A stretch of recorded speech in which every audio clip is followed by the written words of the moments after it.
This is CPM Calculus, Chapter 3, number 181. Here we're asked to find the volume of the flag, see right here to the right, rotated around the pole. Okay, describe the rotated shape using sentences. Okay, so remember what we're going to need to know now, because when we rotate this shape around the pole, we're going to have a couple of things, right? First, if you look at the outer shape, it's half of a circle. So when we rotate that around the pole, we're gonna have a sphere. So we have to know the volume of a sphere is 4/3 pi r cubed, right? And when we rotate, we're gonna take away this section right here, right? Because that section in white is basically hollow. So when we have the sphere, we're gonna rotate this rectangle right here, right? And when that rotates around the sphere, it's going to be a cylinder, okay? So, well, the volume of a cylinder is equal to, well, on top you're going to have a circle, which is going to be pi r squared, the area of the circle, times h, okay? So I can even draw that. You're going to have a cylinder here cut out. It's going to rotate around, right? It's rotating around. And together, that's a cylinder with height here, radius here, right? And so we have a cylinder, and that's inside. That's hollowing out of our big sphere on the outside. Okay? So let's go ahead and find the volume of these two things, because basically, our volume then of the flag is basically equal to the volume of the sphere on the outside minus that volume of the cylinder inside, that's the hollow piece, okay? So let's find the volume of the sphere and the cylinder separately and then subtract them.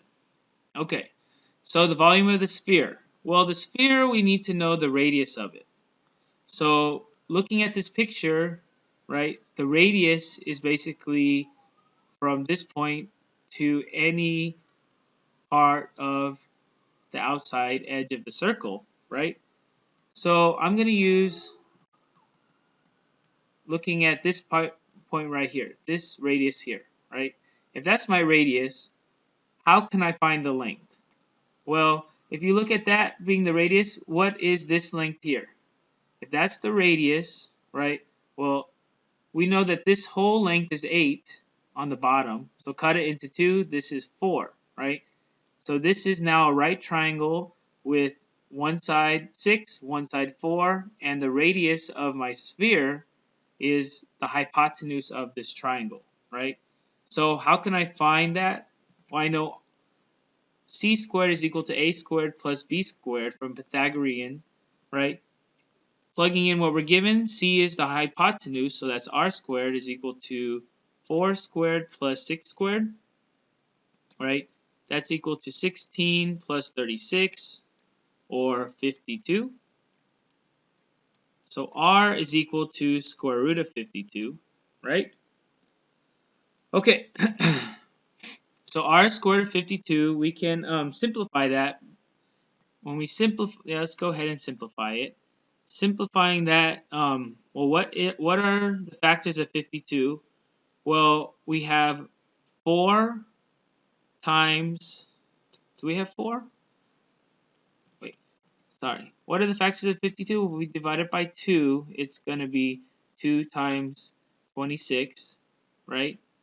So that's equal to 2 times 2 times 13, right? So we can go ahead and pull out one of those 2 from the roots.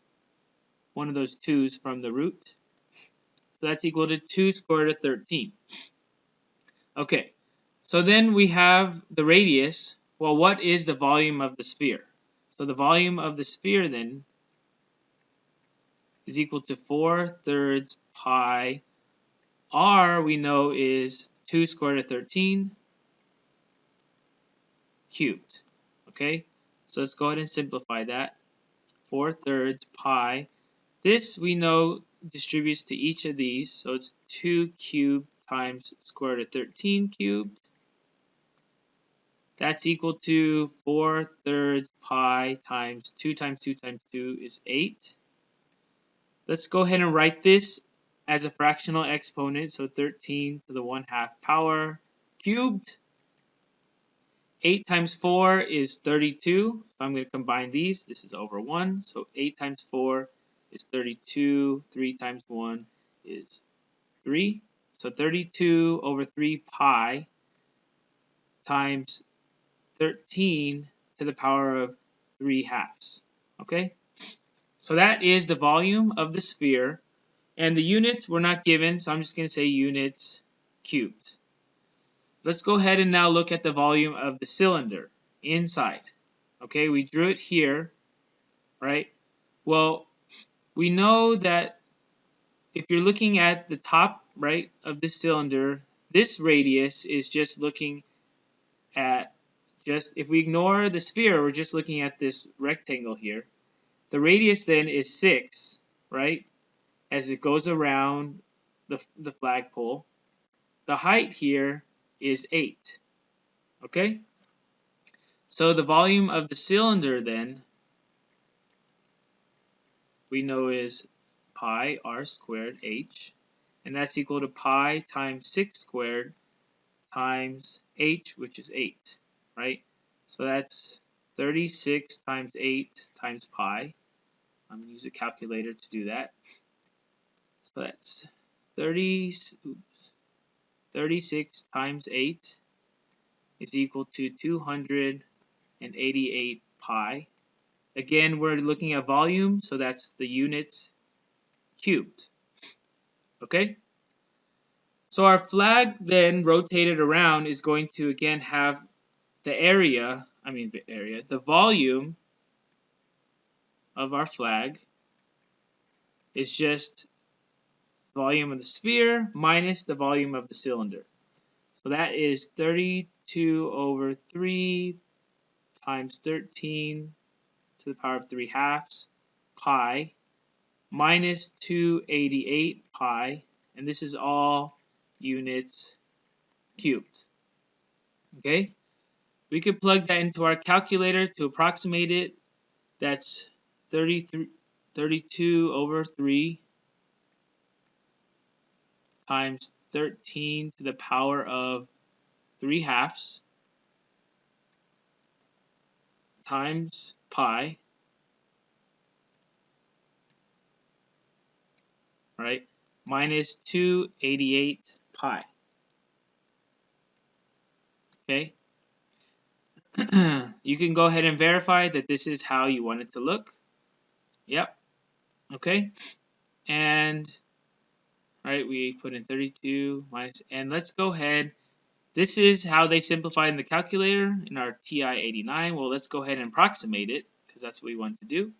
So that's approximately 665.923, and again, we have units cubed.